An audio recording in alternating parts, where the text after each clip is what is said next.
Hello guys, मैं हूं Nirmal Kumar and I welcome you to my YouTube channel a place for learning English.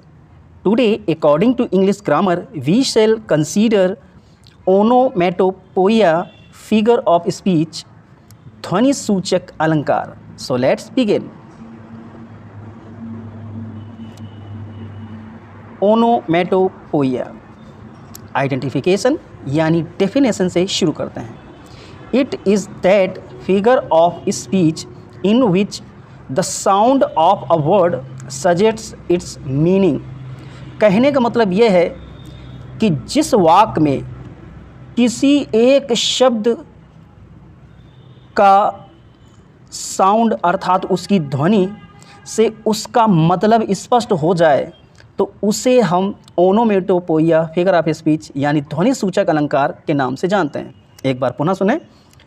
किसी वाक्य में जब किसी शब्द की आवाज़ से उसका अर्थ स्पष्ट हो जाए तो उसे हम ध्वनि सूचक अलंकार के नाम से जानते हैं। आइए इसके एग्जाम्पल सीखते हैं।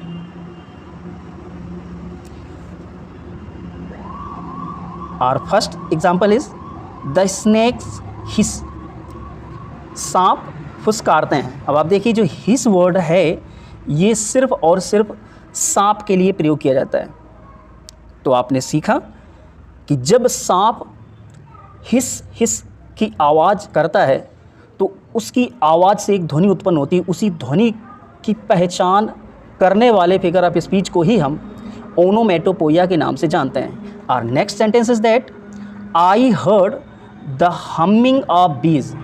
मैंने मधुमक्खियों की भिनभिनाहट सुनी। अब आप जानते हैं मधुमक्खियाँ भिनभिनाती हैं।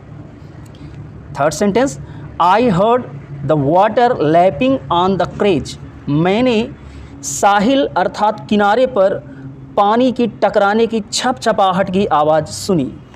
Next sentence the beauty born of murmuring sound. खूबसूरती मरमरिंग साउंड से उत्पन्न होती है। Last sentence is that the guns of hunters snap and crack. शिकारियों की बंदूकें चलती हैं। आप जानते हैं जब बंदूकें चलती हैं तो आवाज़ ही आएगी।